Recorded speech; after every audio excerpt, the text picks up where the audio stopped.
Good evening, my name is Alessandro Bonaiuto and welcome to the 4th edition of the FITV Film Festival. We are so excited to show you what we think is going to be the future of cinema. The FITV Film Festival has always been an exhibition of talent from all around the world. For the first time in our festival's history, we have received submissions from over 20 countries, showing us that cinema is a truly global art form. While the COVID-19 pandemic has halted so many productions, including last year's presentation of this film festival, the filmmaking community has emerged more resilient than ever. The amount of commitment that we have seen from our submitters this year is nothing short of astonishing. The world did not end 1 year ago, and in fact, we carry on a new one in our hearts. As you all know, every production is a team effort, and we at FITV would like to acknowledge the supported contributions that Florida Tech has given us over the years. Our goal is to represent the Florida Tech community and to be a shining example of what our school can achieve. In particular, great thanks to those wonderful people of student life and to Dr. Peterson, who have always been our greatest champions. But enough about us. This is about films and filmmakers, and that is what makes our film festival unique on the festival circuit. We understand the Herculean tasks that come with any cinematic production. In fact, we've been in the same shoes of every one of our submitters at one point or the other. Above all, this is a film festival for filmmakers, by filmmakers. We hope that all of you will enjoy as we work together through this wonderful thing called cinema. Hi, my name is Gabriel Machado and welcome once again to Film Fest 2021. To kick things off, this student film adorably depicts the dynamics of a father-son relationship and gives further meaning and depth to the phrase, great minds think alike. Directed by Lauren Hammersley from the UK, I'd like to present to you all Sunday Afternoon.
Our next student short film depicts the story of a young woman who is solely searching to help her other half grow, experimentally and creatively showcasing the hardships and struggles associated with relationships.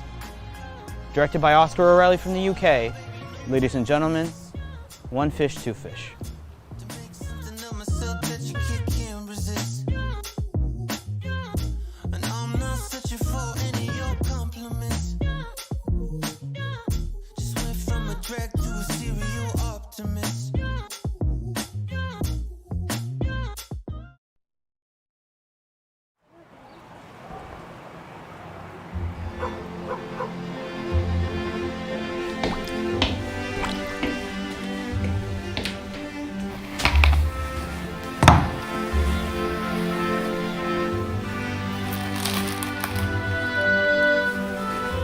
Place in direct sunlight.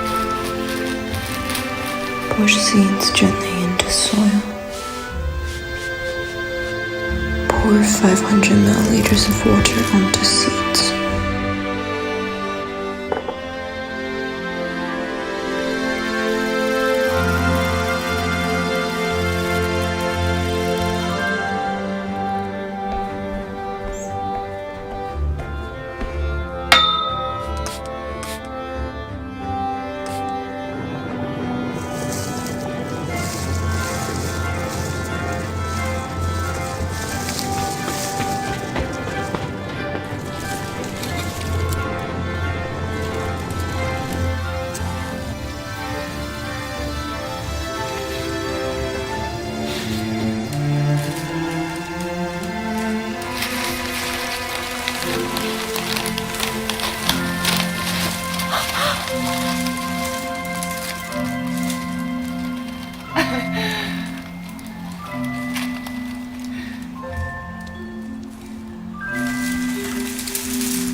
You're very handsome.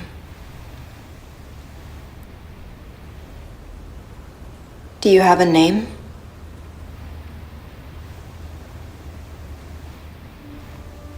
Adam.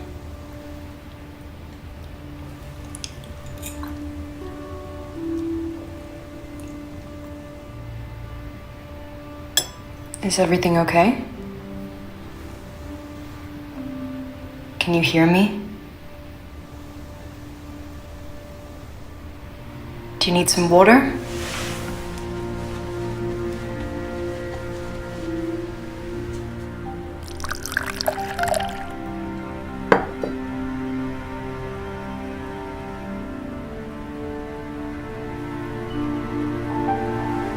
Hello?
Okay.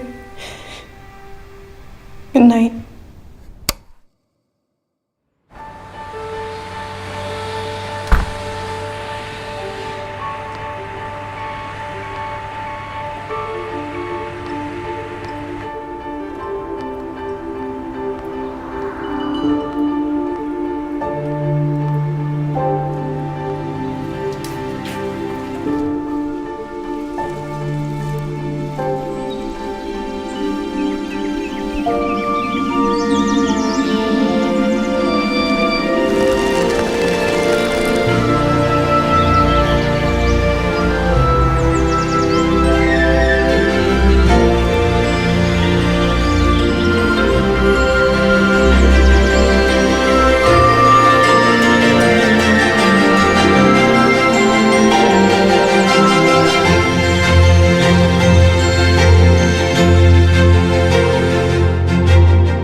Our next student short film is an introspective and visceral experience, depicting society's struggles assimilating with refugees and refugees' struggles assimilating into society. From Turkish director Fatih Güneş, ladies and gentlemen, Time of the Lost Eyes.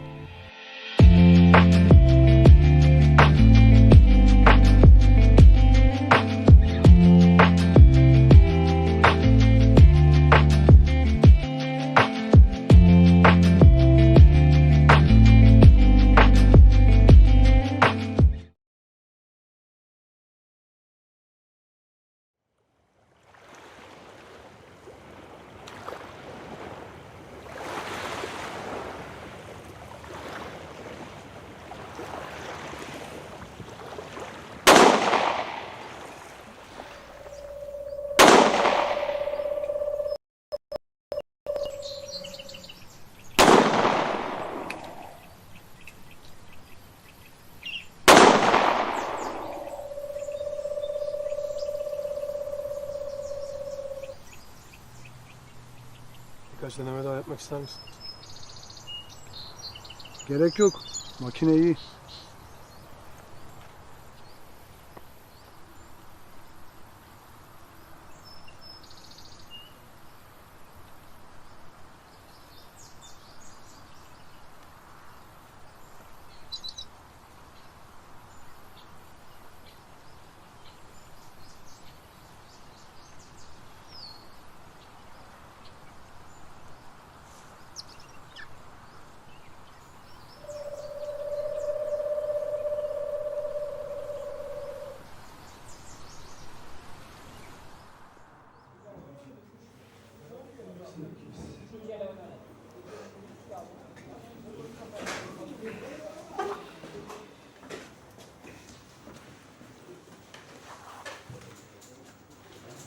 Hallettin mi?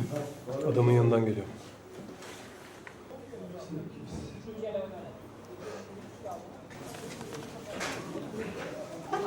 Bu yakınlarda başka bir şey daha çıkar mı? Bir adamla daha kontaktayım. Fiyatı şimdiye göre daha iyi. O zaman ben senden haber bekliyorum. Sokağın başına park et. Oradan alırsın.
Akdeniz'de mülteci ölümlerini önlemek için daha fazla kurtarma gemisinin seferber edilmesine rağmen Libya Yorulmadın değil mi bugün? boğularak can verenlerin sayısının rekor seviyede Annen bizdeydi.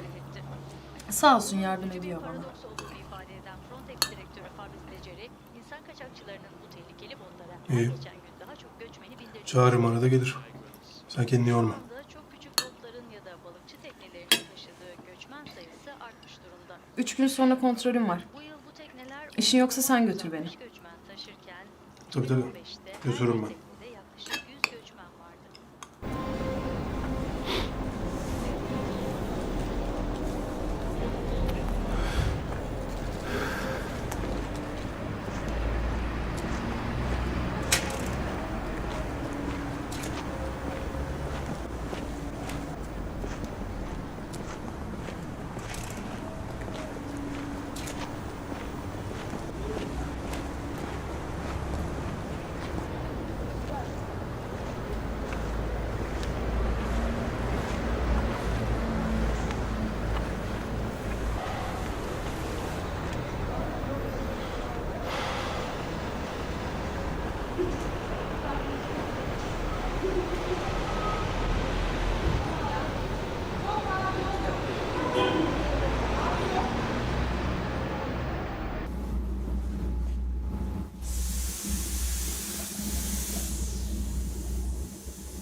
İnsanlık dramıydı işte bu fotoğraf karesine sığan.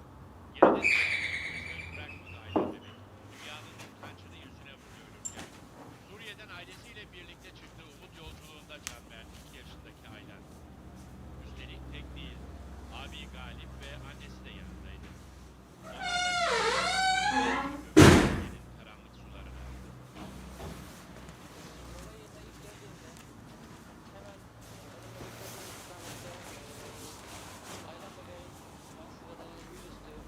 Sofrayı hazırlıyordum ben de. Bir şey yemedin değil mi? Suriye'nin kıyıya vuran minik bedenine uçak yan asker, jandarma albay kıdemli çavuş Mehmet çıplak. Bu halde gördüğü Bir şey mi oldu? yaşaması için dua etti ama nafileydi. Küçük çocuk çoktan can vermişti.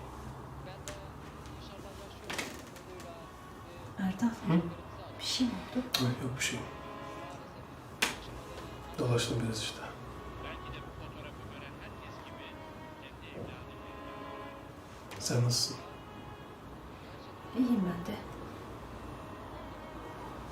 Yine ne sıktı canını?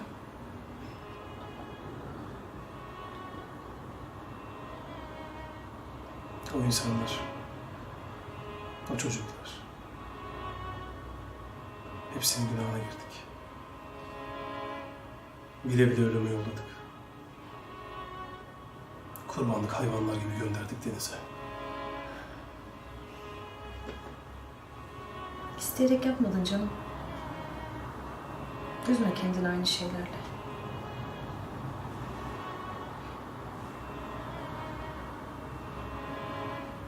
Biz yakalanmadan hemen önce batmış yine botlardan biri. Bizimkiler önceden haber almış. Bana da söylediler, gittim. Bir ben varım sahilde. Bir de kıyıya vurmuş öldüler.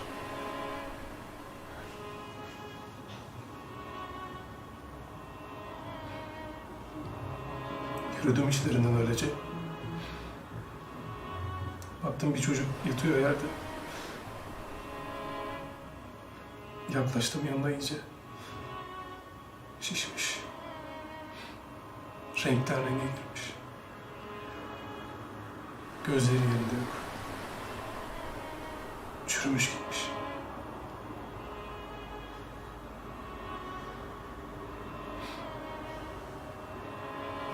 Ama sanki bu çocuk olmayan gözleriyle bana bakıyor.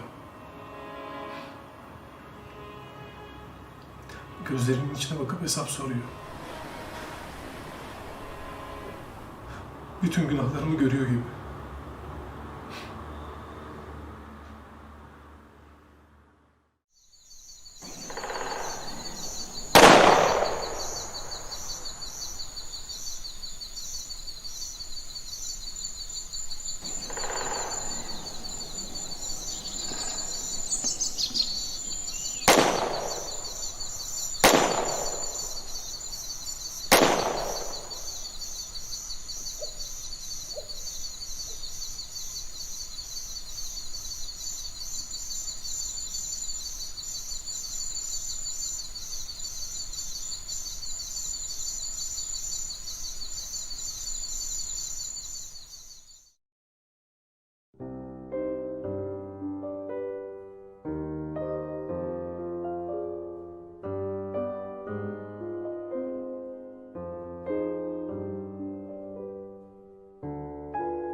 Okay guys, now it's time for one of my favorite segments that we're going to be showing here at the FITV Film Festival, the discussion section. Now, what is this going to be? Over the next 3 days, we're going to be delving into topics from all over the world of cinema, from films being shown right here at our own film fest to topics that film fans have been debating for decades. So, let's do what all film fans do. Sit back, relax, and let's talk about movies. I'd like to introduce you all to the discussion section. You don't jump, let's get this thing started. Let's All do right. it. So for the first question I have here is, how can a good screenplay make a difference for a movie? Now I'll tell you why I'm asking this question. Right. The movies that we just watched are very visually oriented, and I was thinking visuals is a really good way of telling a story. You don't always need to have like a script or a very sound narrative, but if it's a very visual scene, it can say a lot. Like, you know what they always say, Right. picture is 1,000 words. Right. But then I started thinking, what about the other side of the coin? How can a good screenplay really make an impact on a story? Like, what can it do to the film to sort of, help it, or in some cases, take away from it? So, Right. right off the bat, why don't you give me your thoughts? Just thinking about it, obviously the visual aspect of any movie is what draws the attention, right? It's what captivates us. Yeah. But thinking about it, as soon as you said screenplay, right, my mind went immediately to Marriage Story. Oh my God, that is such a dude, Right? It's an incredible that screenplay really helps. Like, what I always say is the screenplay always sort of sets the pace for the film. Right. You know what I mean? Like, it's just like it's sort of like music, right? It keeps the motion going. Right. So if it's boring or bad, it kind of makes it feel slow. But if it's a good screenplay, you're kind of just drawn in, even if the story's not super actiony. Like Exactly. Marriage Story. So pair that. Let's Yeah. say we pair a screenplay on level with Marriage Story Yeah. to a very visually pleasing piece of cinematography. Yeah. What are you gonna get? Dude, you're gonna get oh my God. Exactly. But I mean, what it boils down to, in my head, what made Marriage Story's screenplay so good was it felt real. It felt like 100%. these were dialogues that would Yeah. happen between, if I was having an argument with someone, if I was dealing with that situation, the kind of sarcastic kind of downplay everything. 100%. Yeah, it was just very natural. So the screenplay definitely adds to the movie. It's Yeah. one of the biggest parts of it. That's what they go off. That's what actors go off of. Especially that climactic, the fight scene at the end between Adam Driver and Scarlett Johansson. Right. Like, you know what I mean? Like, that felt like real. Another screenplay actually felt like that at all. Have you ever seen Manchester by the Sea? Manchester by the Sea? Oh, no. Okay, so Manchester by the Sea is a film. It stars Casey Affleck. Actually won Right. Best Screenplay in 2016 or 2017. I don't remember. But so what happened was, it's a story about this guy dealing with grief, and it's interesting because it utilizes both. Like, it's a very subdued screenplay, meaning it doesn't feel you know how sometimes you'll watch a movie and it's very artsy, it's very sort of in your face, fast talking or whatever. Sometimes it works, like with people like Aaron Sorkin or Quentin Tarantino, and sometimes it doesn't. It just comes off as artificial. Right. This was real in the sense that it wasn't always over the top. Do you know what I mean? But I think that kind of goes in hand with the actor playing. Because obviously some movies, you watch a movie because of the actor. The actor brings their own personality into the role. So, with what you just said, Manchester by the Sea, I haven't seen it yet, but I've seen clips of it. I've seen the trailer. I know who's in it. And going with the choices they made, it kind of... You feel like it was more the acting than the screenplay itself? Well, not more the acting, more the screenplay in that sense. Okay. Because, what's his name? Casey Affleck. Casey Affleck. Yeah. I don't know too much about him. Yeah. I haven't seen him in too many movies. So I think going with an actor like that who can act but is not going to take over the screen is a good choice to enhance the screenplay. I know exactly what you're talking about. And that's the thing, right? It's like with movies. Everything is pairing it with the right stuff. Right. So, you can have great visuals or whatever, but then maybe you don't want something overshadowing it, or you want to pair it with, the right fit for a script. And I know exactly what you're talking about, because Casey Affleck isn't an over-the-top actor like maybe a DiCaprio or somebody else would. Right. Because then if I'm thinking over-the-top screenplays, my mind immediately goes to Wolf of Wall Street. Right, You know exactly, what I mean? right, yeah. That's a very, I guess, lack of a better word, sexy screenplay in the sense that it's just, you're kind of it draws you in with all the cursing and the vulgarity and all that stuff. You know what I mean? Right. And it's very over the top, whereas Marriage Story is much more subdued. Even though they're screaming and stuff, it's just much more, I guess, real. Down to earth. Well, you see, what kind of, in my thought process, what kind of goes in hand with the screenplay is what's it adapted from? Yeah. Is it taken from a book? Is it taken from real life? So that kind of lends itself, like Wolf of Wall Street. That's obviously taken from real life. Yeah. So you would find that some areas might be exaggerated, or some areas might just be a replica of what actually happened in real life. Yeah. But I think going back to what makes a screenplay so good is when the screenplay or the dialogue written in the screenplay can enhance the visuals, or the visuals can enhance the screenplay itself. Complementary to each Exactly. other, play off each other. One example I can draw from that is probably War for the Planet of the Apes. Oh, that's a good one. I really The like score, Yeah. the cinematography, Yeah. and the dialogue just Like they they meshed together so well. Where you have these actors, which is CG, well, not CG, it's mocap. Where you have them acting out, they're doing that dialogue, but the cinematography is really what puts you in that mood to kind of receive what the story being told. I know what you're talking about. Yeah, right. So examples like that kind of shows how well that screenplay can be adjusted. And I have actually another one, which actually is not the opposite, but like, have you ever seen The Social Network? Yeah. Okay, so The Social Network, in my opinion, it's sort of like the screenplay is what moves that movie forward. Right, Because right. if we think about The Social Network in terms of cinematography, in terms of score, it's not like, you know, some of these other movies like War of the Planet of the Apes, you just said, that everything together. And it's not that they're bad, it's just that they're much more subdued, and the screenplay is the central character here. Right. It's what keeps you locked in, you know? Like Right. Aaron Sorkin, you know, does this thing where he loves long, continuous shots where people are just talking fast-paced, you know? And actually, I was just reading a story the other day that apparently Aaron Sorkin's script came out to be 100 and I want to say 67 pages, a much longer script than usual.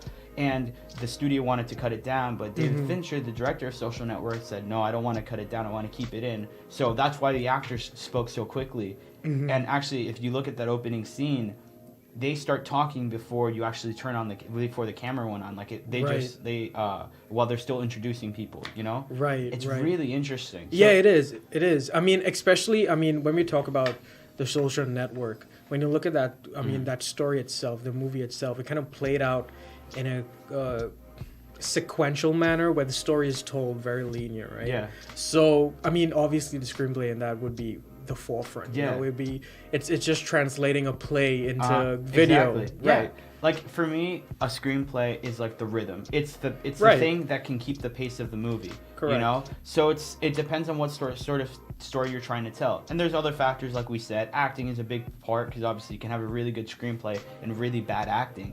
But like, I really feel like the screenplay, if done well and paired with the right actors, really is sort of that driver, you know, that thing that sort of keeps the story going forward. Because it is sort of, you know, what they say is sound stays in our head, and like we remember sound much longer than we remember anything else, you know? Right. So I've always sort of felt like that for me, at least, maybe it's because I'm big into writing screenplays or whatever, but for me, I'm always on the lookout for, oh wow, how's the script coming across? You know, like am I liking the motion? Am I liking like how it flows, you know? So that's what I'm looking for, at least. I don't know if you're the same, or if for you focus more on other things. Wow, guys, that was really awesome. I really enjoyed that conversation. Dripping on my brain, imaginations that he left. Hi, my name is Brandon, and I'm proud to introduce our next film. It's called Jailbait. It's directed by Sophie Gonzalez from right here in the US of A, and it's about when a young girl arranges to meet a very particular kind of stranger. Find a little spot in the shade, pink lemonade, pink lemonade. Everything is going my way, pink lemonade, pink lemonade. Rolling in my black Bugatti, everything is A-okay. Find a little spot.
Did you like the music?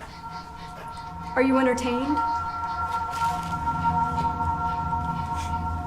I am, but I guess you figured that out already. I'm so glad you came over. It would have been a real downer if you hadn't. I didn't have anything else planned.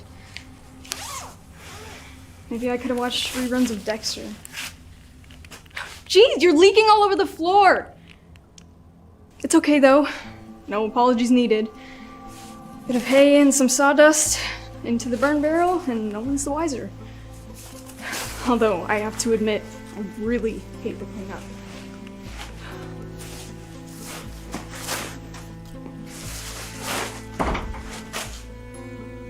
Preparation, though. I really enjoy that.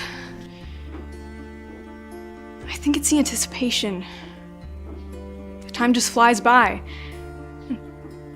I always seem to run out of time, and I really don't like being rushed. I mean, it's hard to do your best work when you're rushed, don't you think? There's a lot of effort that goes into all of this. What do you think of it? I know it's probably outside your experience, but you can appreciate the amount of creativity that's gone into it. No? I mean, if this was one of my classes at school, I'd get an A every time.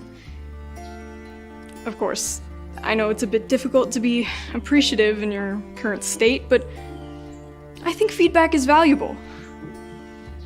The problem is, I don't deal with negative feedback well. It's a personality trait I'm working on. I need to be more accepting of constructive criticism. You, for instance, should probably take all this as a sort of negative feedback. You really should have been more careful who you arranged to meet online.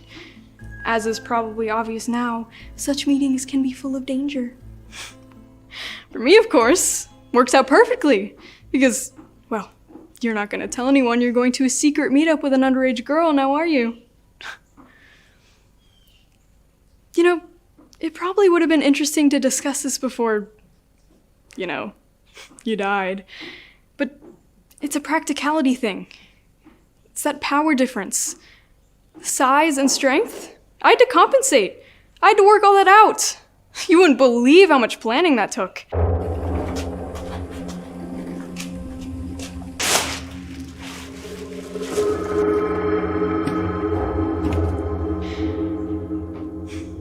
That's why the surprise.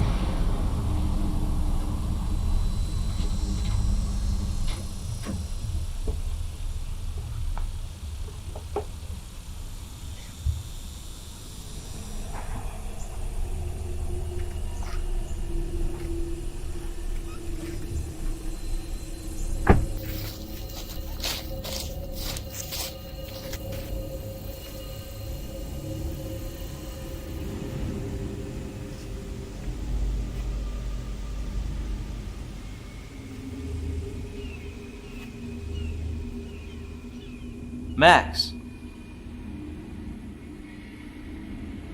Hello?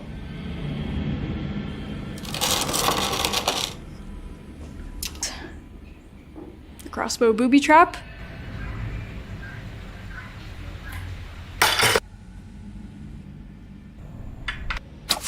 Ah! Ah! Son of a bitch! Ah!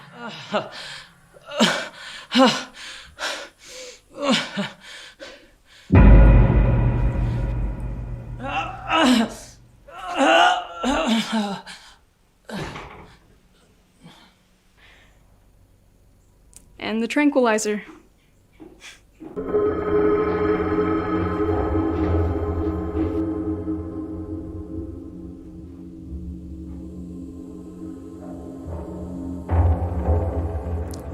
But now you understand why we couldn't meet at the park.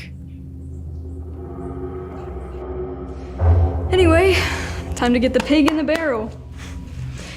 First, let's see what... Well,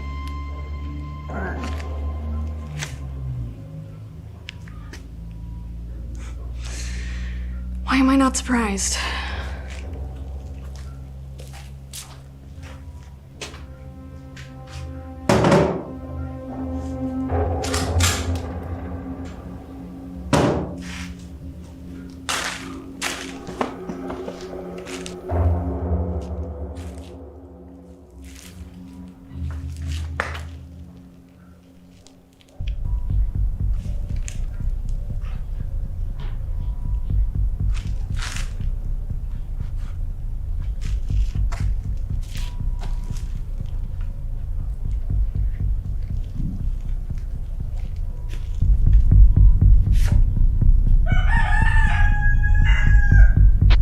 Dispatch. This is Detective Roberts. He hasn't checked in since he left the vehicle.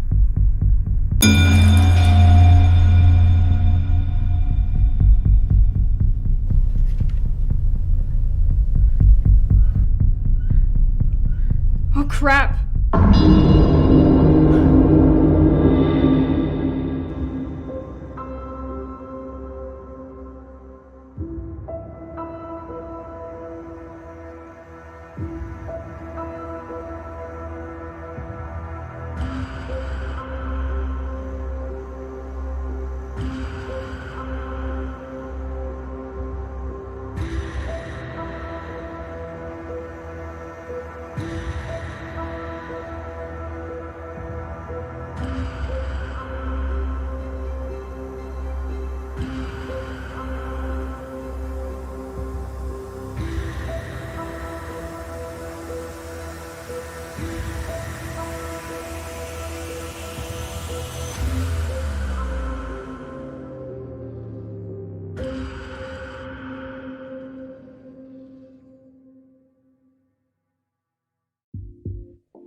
Our next film is called Ephemeral.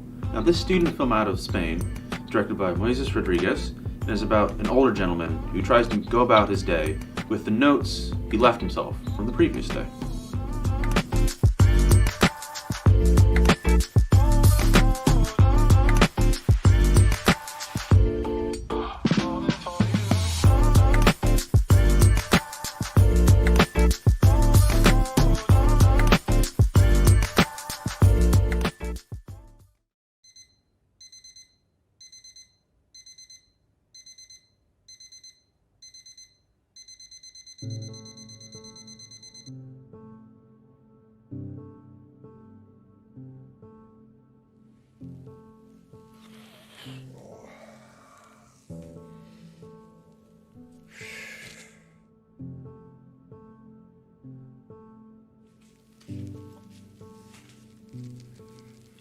Bueno, si eso me espero y almuerzo luego.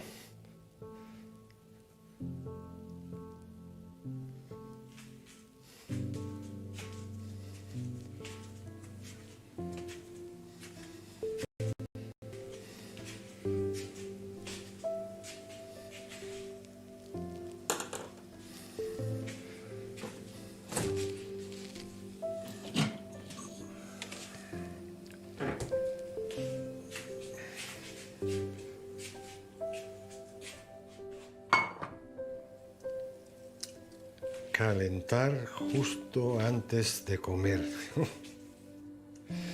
Habrá que creerlo. Si tú lo dices... Bueno, creo que me dará tiempo a barrer un poco.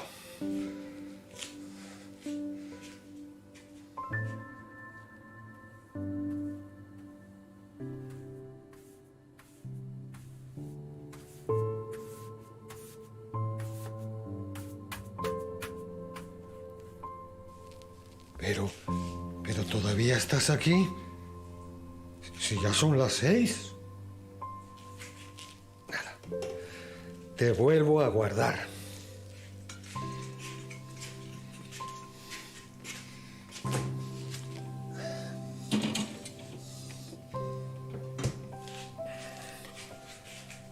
Creo que ahora toca leer un rato.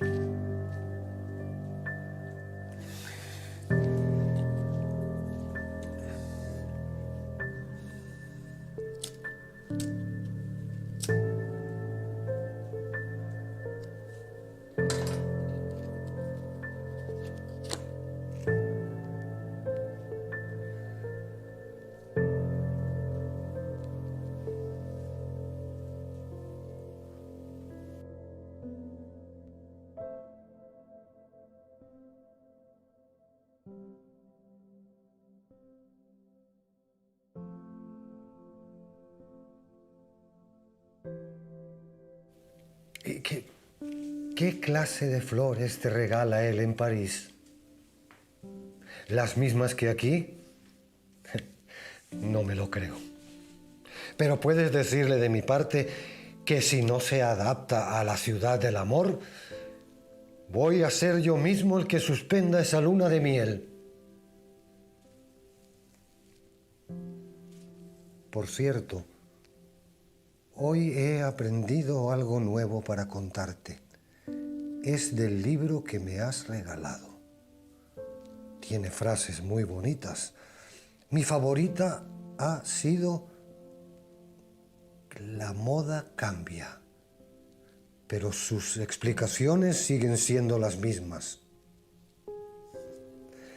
Como tú, que siempre has tenido un montón de sombreros bonitos, pero al final todos hacen lo mismo. ¿Qué es lo que hacen?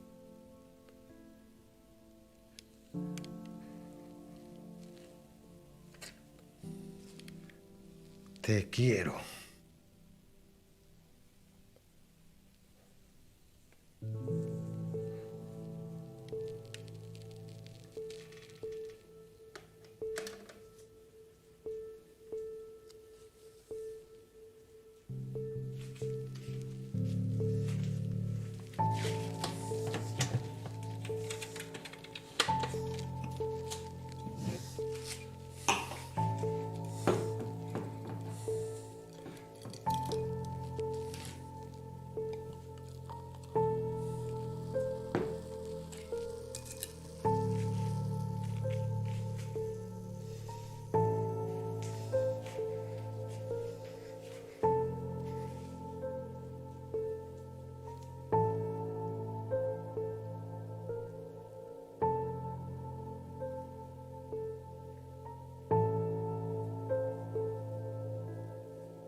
Called Regeneration.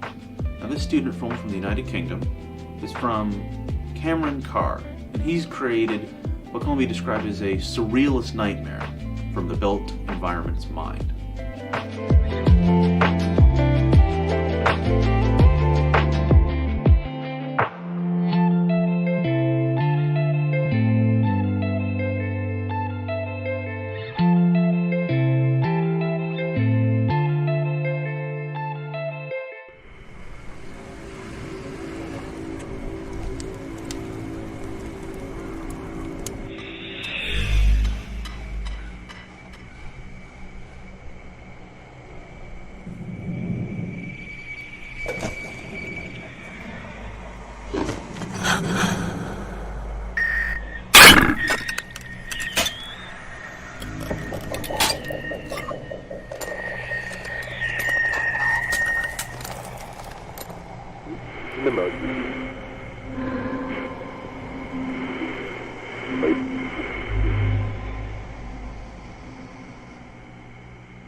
Our next film is titled Odd Sock. Now this has been directed by Gus Kearns and is also from the United Kingdom. It's a charming adventure about a sock that makes a break for freedom. Everything is A-okay. Find a little spot in the shade. Sipping, sipping, sipping. Pink lemonade. Pink lemonade. Pink lemonade. Pink lemonade.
Okay guys, so I guess there's no need for further introductions. Here is part 2 of my conversation with Kevin.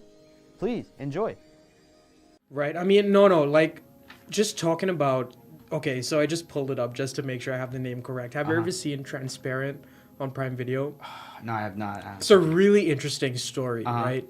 I won't get into the details about it, but the reason I bring that up is we remember, as you said, going back to what you said, right? We remember certain parts of a movie, whether it be something visual, but there's one instance, Transparent, I can't remember what episode it was, but the dialogue that happened between two of the characters, I saved the actual like dialogue on my phone because it was so influential. Paired with the delivery of the dialogue was exceptional. Dude, I'm telling you. And just the camera angles, it fits so well. But it was memorable enough for me to write down. You wrote down everything. Said. Yeah, wow. yeah.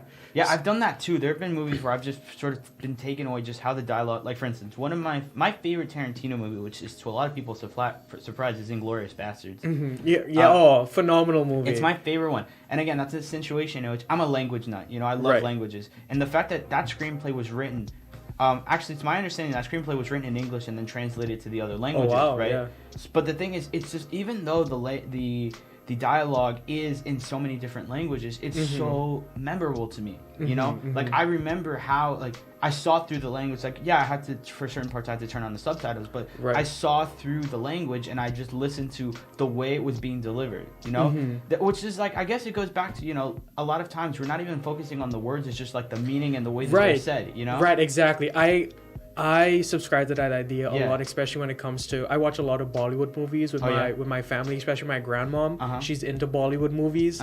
So I can't understand Hindi or Urdu, what language they talk in the movies.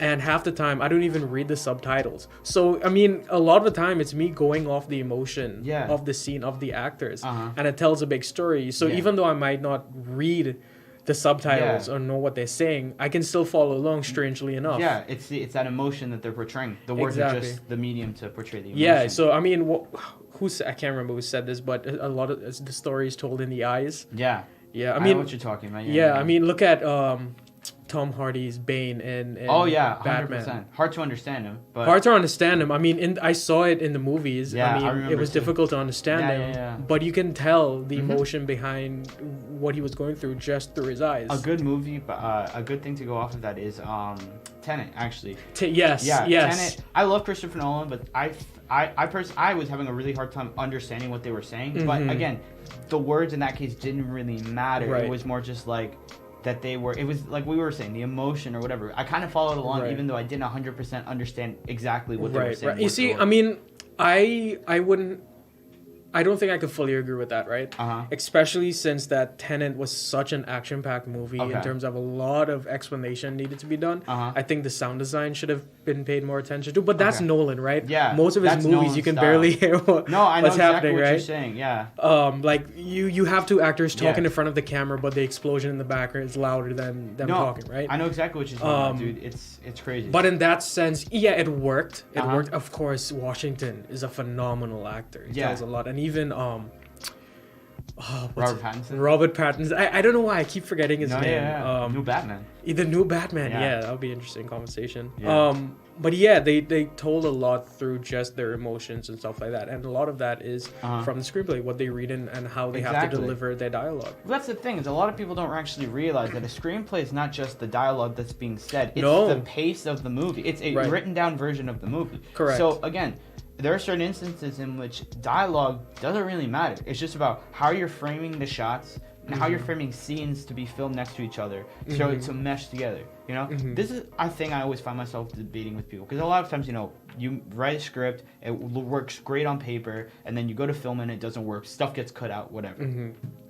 I remember when I first watched Batman v Superman in theater, thinking, man, this is like, it feels like somebody got the script and literally just pulled chunks out of it. And put it together, right? Yeah. So then I was like, I was really excited for that film. Batman's my favorite superhero or comic book character. Right. A little bit disappointed. Then I went back and I watched the Ultimate Edition, right? They added about 30 minutes to the film.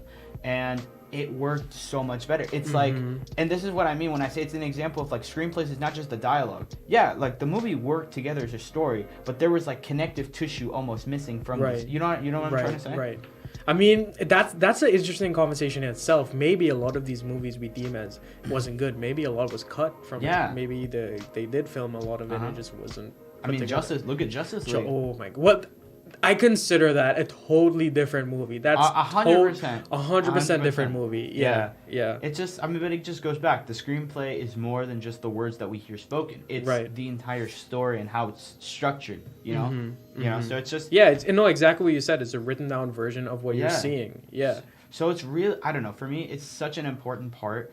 For me, at least, it's a very maker. Again, I really do believe that like any good actor can make the worst script sound like decent at least. I mean, a good example of that is the Star Wars prequels. You know? Right. In my opinion, it's weird because I don't think the this is what I mean when I have a debate with myself. The screenplay wasn't bad in my opinion. What was wrong was the dialogue. The dialogue just sounded wrong. But you know, dialogue is such an important part of the screenplay. You know, it's what we hear. So. I don't know. Maybe but again, you had good actors delivering really bad lines, and they made it okay, but it's still, you know, it was detrimental enough to the film for a lot of people not to be on board. So that's what I mean when I say it's such a, for me at least, a make or break situation for a film. You know, I mean, the way. I mean, just talking about this now and kind of processing everything in my head, right? Looking at the screenplay as a foundation, you need to have that strong foundation to adapt it to the video. You know, you need that. And going back to Star Wars, I mean, I can see one of the hindrances about that being the nature of the subject. You know, it's very technical stuff, so you find that it'll be difficult to kind of bring the messages across through dialogue and stuff like that. It might be cringy at certain points. So. In that sense, I mean, it may go beyond just dialogue. It goes to the set design. It goes to the cinematography that lands to it. And of course, Star Wars is known for that. It's known for their special effects and stuff like that. So maybe in some instances, it not necessarily focuses. So should we just forget screenplays at certain points? Then do you think? We'll not forget it, obviously. We can't forget it, but should we not pay attention if it's visually pleasing? But that's the thing. I think it depends on what it is that we're going in for, right? Because, like, for instance, if I go into a movie like, I don't know, like Manchester by or whatever, where it's a more serious, subdued film, and, you know, and the screenplay is terrible, you know, if there's no striking cinematography, there's no striking, well, I guess that's hard because the performances are really good. But what I'm trying to say is, like, if you have a film that doesn't rely heavily on cinematography, doesn't rely heavily on score, special effects, you know, or even in some cases acting, like a more subdued performance, you know, then we run the risk of it being really boring, you know, if there's nothing drawing you in. But I mean, it might not necessarily be boring, you know. A lot of people look for different things in these movies. No, I know. But what I'm saying is, like, if we don't have those other factors, I think if we don't have something else drawing us in, then it's going to be kind of difficult, at least for me. I can only speak from my own experience, but I would have a difficult time having something to clench onto. You know, like for a good example of this is, like if you take a movie like Dunkirk, right? Dunkirk had an amazing cinematography, amazing score. I mean, the sound design in that movie is incredible.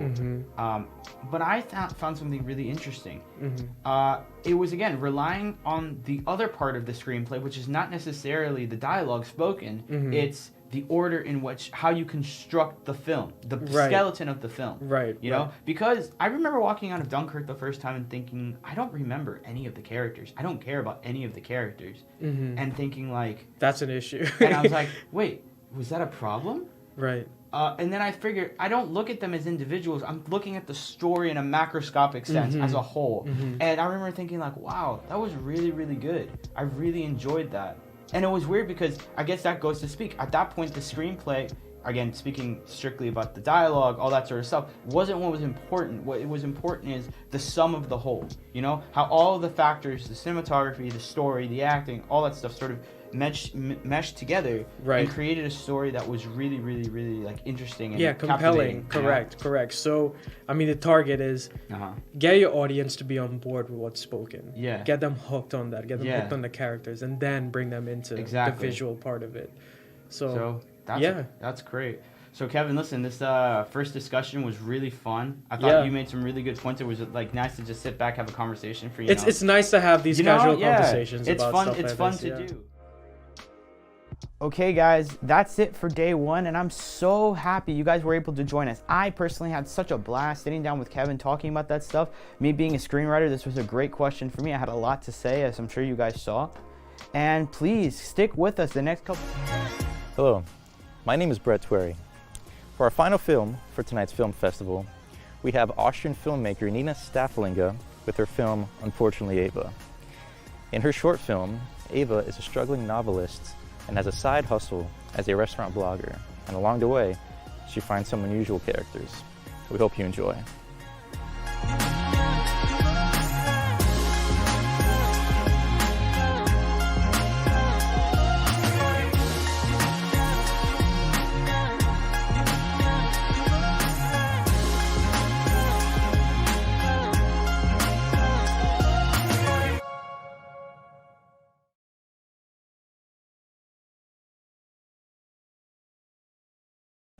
Und das war die schönste Zeit meines Lebens. Diesen Blick in den Kindern zu sehen, wie du ihnen hilfst, wie du ihnen eine Flasche Wasser gibst und sie das erste Mal trinken seit 3 Tagen. Das war echt der Wahnsinn.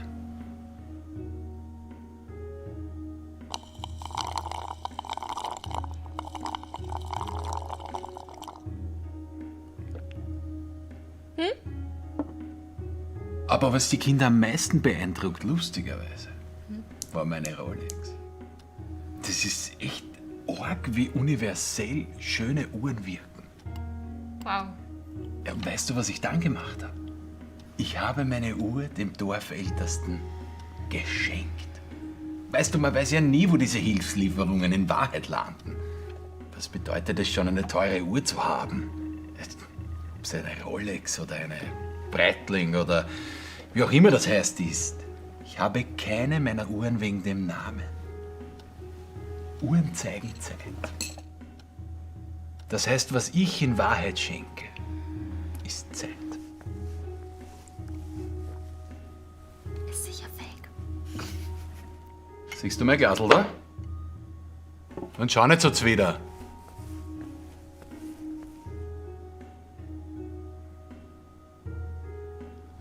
Ist das schon mal in einem Privatjet geflogen?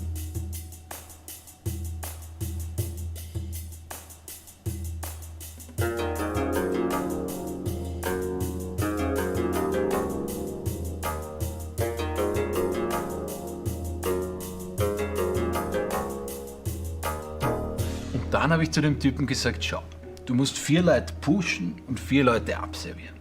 Wer zahlt, schafft an. Und so habe ich es geschafft, die Korruption in dem Dorf zu sichern. Na endlich!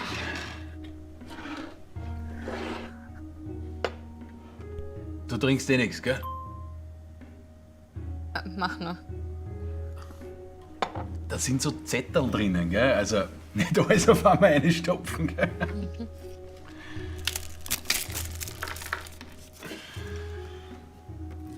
Und?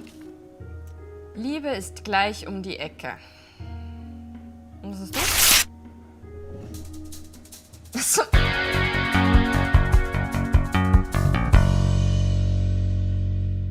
Ja, hallo, ich bin Eva Freitag, ja, die Eva Freitag. Und ich habe ein unschlagbares Angebot. Bleiben Sie bitte dran.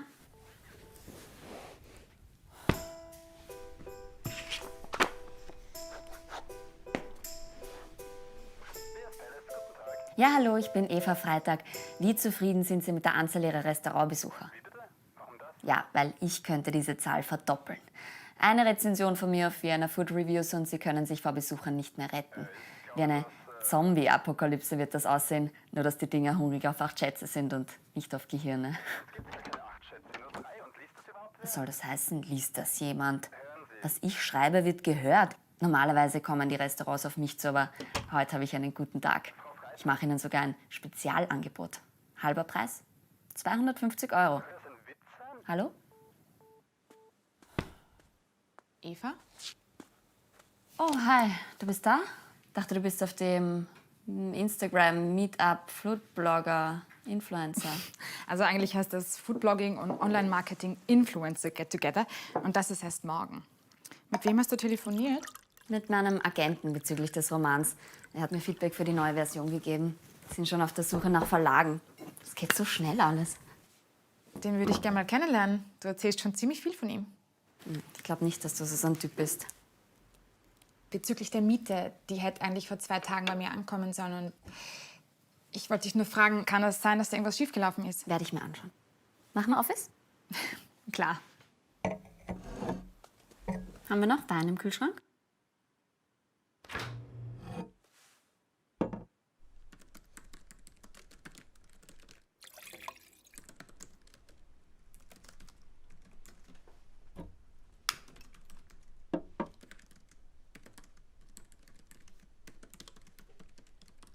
Schreibst du in deinem Roman weiter?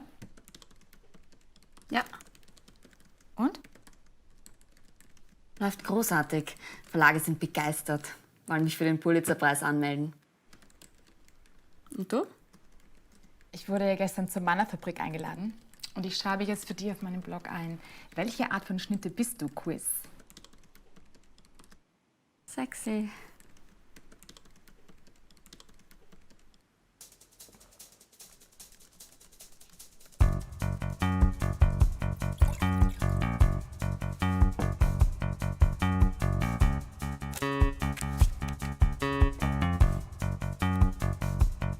Recherche?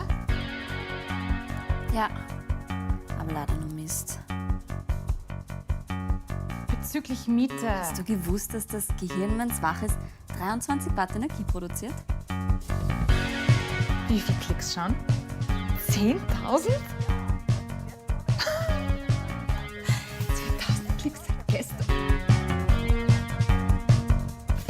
Das ist großartig. Soll ich ein Danke-Video auf Instagram stellen oder ein Special-Post auf Facebook? Beides? Recherche. Kann ich was von deinem Roman sehen? Der Rest ist geheim. Fanpost. Fanpost. Oh Gott, Fanpost. Oh, du hast auch was bekommen, Eva? Steht was von Manu?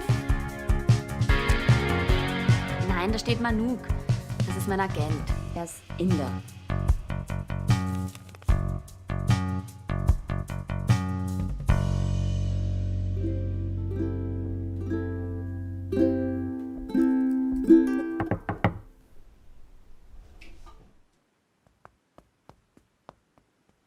Ja, ich gehe schon, Frau Berühmtheit. Bist du jetzt so gut zum Türfmachen oder was? Was ist, wenn es ein Fan von dir ist? Ist das ein Fan? Sieht nicht aus wie ein Fan. Sind Sie ein Fan? Ich bin kein Fan. Ich bin hier für die Miete. Die was? Die Miete. Die Miete? Die Miete, Frau Freitag. Bitte, Eva. Freitag heißen meine Eltern. Sie heißen schon auch Freitag? Darum geht's nicht.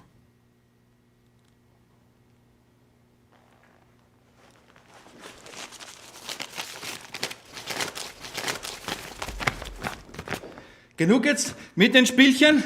Das Geld ist fällig und das will ich jetzt haben. Sofort. Weil sonst. Hi. Hi. Wer war das? Der Michi aus deiner Theatergruppe. Was? Wirklich? Hör auf, was wollte er denn? Ist das dein Ernst? Hast du schon wieder einen von deinen Theaterfreunden angeheuert, um mir die Miete aus der Tasche zu ziehen? Das war schon vor 2 Jahren nicht lustig, wie mein Hamster gestorben ist und du die Trauerfeier unterbrochen hast. Ich meine... So war das gar nicht. Du weißt genau... Glaubst du, ich erkenne den Michi nicht? Ich war vor 2 Wochen bei eurer Aufführung. Ganz ehrlich, Improvisationstheater gehört verboten. Rebecca, wenn du mir was zu sagen hast, dann sag's mir ins Gesicht. Und ich sag dir seit Monaten, du bekommst deine blöde Miete bald. Es gibt ein Problem mit Manuk. Er hat zu viel Geld für einen Testdruck vom Buch ausgegeben. Das war teurer als gedacht. Letzten Monat hieß dein Agent noch Felix. Und ich habe bisher nur den Titel von deinem Roman gesehen, mehr nicht. Ich glaube langsam, du bist gar nicht so weit mit deinem Roman, wie du immer sagst. Mein Roman geht dich nichts an. Du hast ja keine Ahnung von sowas. Die Kunst ist nicht das Brot des Lebens, sondern der Wein. Eva, mir reicht es langsam. Du musst dir einen Job suchen. Wenn du nicht bald deine Miete zahlst, dann muss ich dich rausschmeißen. Einen Job suchen? Ich bin Autorin. Das ist mein Job. Für einen Job bekommt man normalerweise Geld.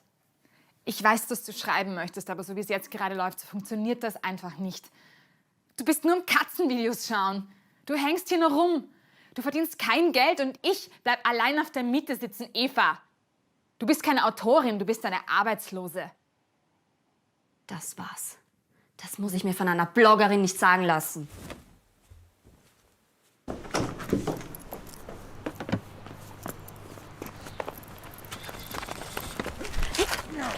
Ernsthaft? Rebecca, ich find's unglaublich, wie viel Aufwand du betreibst in dieser blöden Miete. Es ist so, als ob dir die Wohnung nicht gehören wird. Lass mich los. Ihr könnt der Rebecca ausrichten, dass das eine Scheißidee war. Ich würde es ja selber sagen, aber sie kann anscheinend nicht mit Konfrontation umgehen. Und eine Springschnur? Was seid ihr für Schauspieler? Habt ihr keine gescheiten Requisiten? Wer ist Rebecca? Wie viele Schauspieler hat sie noch engagiert? Ich fürchte, du missverstehst. Essen so schlecht, dass du die Rettung rufen möchtest. Enttäuschender als das Game of Thrones Finale. Ja, haben Sie es nicht gesehen? Das war der schlimmste Tag meines Lebens. Moment. Sind Sie etwa... Lia. Lia Song. Besitzerin von Lias Palace, dem mittlerweile unbeliebtesten Restaurant ganz Wiens. Und das alles nur wegen dir. Lia Song? Haben Sie sich den Namen ausgedacht? Sie sind doch eindeutig Deutsche. Es lässt sich nun mal schlecht ein China-Restaurant als Renate Langmeier führen, aber du... Was hast du dir dabei gedacht? Hm? Dank deiner wundervollen Review kommt nur noch die Oma-Stammtischrunde vorbei. Und das auch nur, weil die kein Internet haben. Und die werden auch irgendwann sterben. Gestern waren 3 Leute im Restaurant. Der Koch, die Kellnerin und ich. Und du wirst jetzt dafür bezahlen. Bezahlen wird schwierig. Ich bin gerade ziemlich pleite. Ich schreibe meinen ersten Roman. Ich habe versucht, Geld mit Reviews zu verdienen, aber Sie haben ja gesehen, wie das... Eva. Hm? Schätzchen. Ich verstehe dich doch. Alles dreht sich immer nur um Geld, Geld, Geld. Aber mir ging es nie ums Geld. Mit 18 hatte ich mein erstes Restaurant. Damals habe ich noch selber jedes Reiskorn einzeln gepflückt und gewaschen. Und die Mühe hat sich gelohnt. Es war das erfolgreichste Restaurant im Bezirk. Bis zu dem Tag, als das Hochwasser kam und die Ratten meinen gesamten Reisvorrat fraßen. Aber ich bekam eine zweite Chance. Ein neues Restaurant. Das Geschäft blühte. Menschen kamen gerne. Ich wurde Lia, die Glückliche, genannt. Dann gab es ein Problem mit den Teigtascheln und ich durfte wieder zusperren. Aber hält das Lia auf? Nein! Du bist im Keller meines dritten Restaurants. Und kein Hochwasser, keine Ratten und keine Teigtascheln haben es zerstört, sondern eine Review. Die am häufigsten gelesene Review auf Vienna... Du hast mein Restaurant zerstört! Mein Ein und Alles. Du hast ja noch nie richtig gearbeitet, oder? Du bist ja eine Künstlerin. Du weißt doch gar nicht, wie das ist, wenn man in etwas sein ganzes Herzblut steckt. Tut mir leid, das wollte ich nicht. Bitte lassen Sie mich gehen. Ich habe ein kleines Kind zu Hause und was wird aus dem Pinguinpaar, für das ich die Patenschaft übernommen habe? Und meine kleine Katze, die habe ich per Hand aufgezogen. Die wird sich wundern, warum ich nicht nach Hause komme. Vergessen Sie zu füttern. Ruhe! Dann erschießt du mich hier und jetzt. Das tut weniger weh. Was? Tu es! Es tut mir leid. Es tut mir so leid. Ich kann das bestimmt wieder gut machen. Wir können doch drüber reden. Bei einem Kaffee. Sie trinken doch bestimmt gern Kaffee, oder? Sie wollen doch nicht sterben, ohne einen letzten guten Kaffee getrunken zu haben.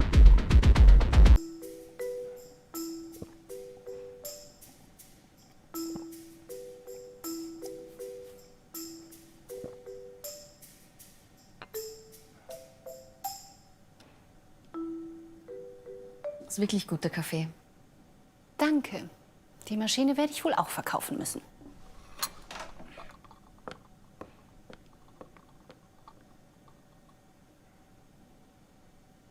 Ich denke, ich habe wirklich noch nie so richtig gearbeitet. In der Schule habe ich immer gute Noten gehabt, ohne zu lernen. Meine Volksschullehrerin nannte mich Alberta. Wie ein Albert Einstein.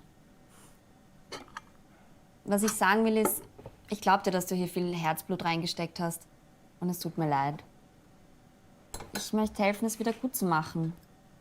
Ich kann eine gute Review schreiben. Mehrere. Zum halben Preis. Nein, Spaß. Und wer bedient meine Gäste?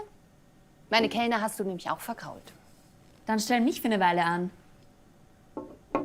Ich helfe dir aus, du bezahlst mich ein bisschen. Das ist eine Win-Win-Situation für uns beide. Da wäre ich mir jetzt nicht so sicher.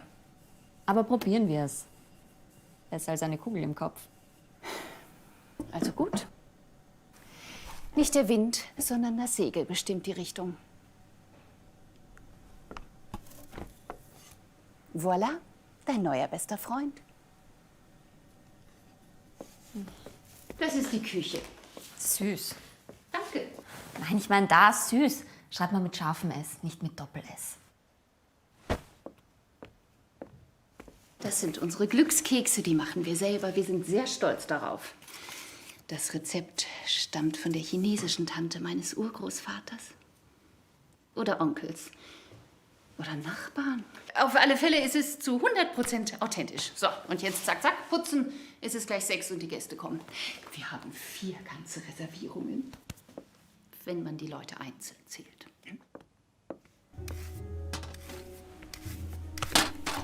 Pass besser auf! Deine Mutter hätte besser aufpassen sollen. Das wischt jetzt aber du auf.